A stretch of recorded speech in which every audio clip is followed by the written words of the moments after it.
Perkenalkan, nama saya Alvin W. Agustin Rajaguguk, NIM B10019348, kelas G, Fakultas Hukum Universitas Jambi, angkatan 2019. Di dalam video ini saya akan menjelaskan video pembelajaran materi tentang hukum adat perkawinan, hukum adat waris, dan hukum tanah adat. Materi yang pertama, saya akan menjelaskan tentang hukum adat perkawinan. Bagian pertama, pengertian. Terdapat dua pengertian hukum perkawinan adat. Yang pertama, hukum perkawinan adat, aturan-aturan hukum adat yang mengatur tentang bentuk-bentuk perkawinan, sistem perkawinan, cara-cara pelamaran, harta perkawinan, upacara perkawinan, dan segala sesuatunya dalam lingkup struktur masyarakat hukum adat. Pengertian yang kedua, pasal 66 Undang-Undang Nomor 1 Tahun 1974 untuk perkawinan dan segala sesuatu yang berhubungan dengan perkawinan berdasarkan atas undang-undang ini, maka dengan berlakunya undang-undang ini, ketentuan yang diatur dalam KUH Perdata atau BW HOCL Stambuk Nomor 74, Peraturan Perkawinan Campuran Stambuk Nomor 158, dan peraturan lain yang mengatur tentang perkawinan sejauh telah diatur dalam undang-undang ini dinyatakan tidak berlaku. Bagian yang kedua, menurut para ahli. Berikut ini akan dikemukakan definisi perkawinan menurut hukum adat yang dikemukakan oleh para ahli. Pertama, Hajairin. Menurut Hajairin, perkawinan merupakan rentetan perbuatan-perbuatan magis yang bertujuan untuk menjamin ketenangan, kebahagiaan, dan kesuburan. Yang kedua, Van Gennep. Perkawinan sebagai suatu rites de passage atau pacar peralihan status kedua mempelai. Peralihan terdiri dari 3 tahap. Yang pertama, rites de spiritation. Yang kedua, rites de marriage. Yang ketiga, rites de aggregation. Yang ketiga, sistem perkawinan. Sistem perkawinan menurut hukum adat ada 3 macam. Yang pertama, sistem endogami, yaitu suatu sistem perkawinan yang hanya memperbolehkan seseorang melakukan perkawinan dengan seorang dari suku keluarganya sendiri.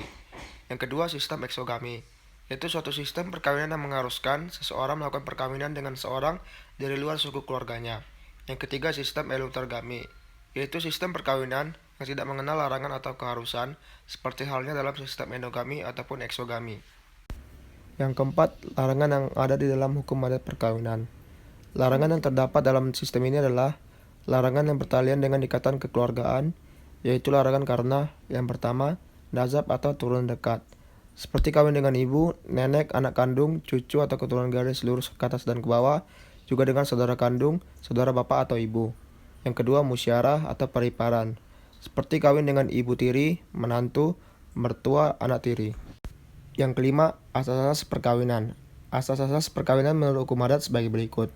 Pertama, perkawinan bertujuan membentuk keluarga rumah tangga yang rukun dan damai.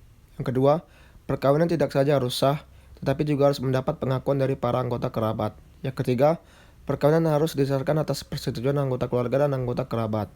Yang kelima, perkawinan dapat juga dilakukan oleh pria dan wanita yang belum cukup umur atau masih anak-anak. Yang keenam, perceraian ada yang boleh dilakukan dan ada yang tidak boleh.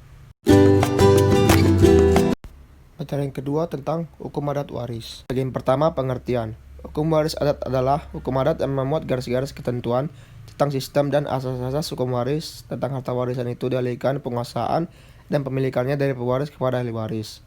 Menurut Erhard, dikatakan bahwa hukum waris adat adalah aturan-aturan hukum yang mengatur tentang cara bagaimana dari masa ke masa proses penerusan dan peralihan harta kekayaan yang berwujud dan tidak berwujud dari generasi ke generasi. Bagian kedua, pengertian pewaris, waris, warisan, dan pewarisan. Pengertian pewaris. Pewaris adalah orang yang memiliki harta kekayaan yang akan diteruskannya kepada para waris setelah ia wafat. Pengertian waris, waris adalah orang yang mendapat harta warisan. Pengertian warisan, warisan adalah harta yang ditinggalkan oleh pewaris. Pengertian pewarisan, warisan adalah proses penerimaan harta peninggalan dari pewaris kepada para warisnya. Bagian selanjutnya, sistem kewarisan hukum. Di Indonesia terdapat 3 sistem kewarisan hukum adat sebagai berikut. Yang pertama, sistem kewarisan individual. Cirinya adalah harta peninggalan dapat dibagi-bagikan di antara ahli waris. Yang kedua, sistem kewarisan kolektif. Cirinya adalah harta peninggalan itu diwarisi oleh sekumpulan ahli waris secara bersama-sama. Yang ketiga, sistem kewarisan mayorat. Cirinya adalah harta peninggalan diwariskan seluruhnya. Bagian selanjutnya, sifat-sifat hukum waris adat. Adapun sifat hukum waris adat secara berikut. Bagian selanjutnya, prinsip hukum waris adat. Kemudian dalam hukum waris adat dikenal beberapa prinsip, dan antaranya adalah sebagai berikut. Materi yang ketiga tentang hukum tanah adat. Yang pertama, pengertian. Hukum tanah adat adalah keseluruhan kaidah hukum yang berkaitan dengan tanah dan bersumber pada hukum adat. Umumnya hukum tanah adat bersifat tidak tertulis. Yang kedua, jenis-jenis tanah wilayah. Yang pertama, tanah wilayah nagari, berkedudukan sebagai tanah cadangan masyarakat adat nagari. Yang kedua, tanah wilayah suku, adalah hak milik atas bidang tanah secara sumber daya alam, merupakan hak milik kolektif semua anggota suku tertentu. Yang ketiga, tanah wilayah kaum, merupakan hak milik atas bidang tanah beserta sumber daya alam yang dimiliki oleh anggota kaum tertentu. Yang keempat, tanah wilayah rajo adalah hak milik atas bidang tanah beserta sumber daya alam yang penguasaannya diatur oleh laki-laki tertua dari garis keturunan ibu. Selanjutnya, kedudukan hak wilayah dalam Undang-Undang Nomor 5 Tahun 1960 sebagai berikut. Yang terakhir, kedudukan tanah dalam hukum adat. Pertama, karena sifatnya merupakan satu-satunya benda kekayaan yang masih bersifat tetap. Yang kedua, karena faktas merupakan tempat tinggal, memberikan penghidupan, serta merupakan tempat warga yang meninggal dunia dikebumikan.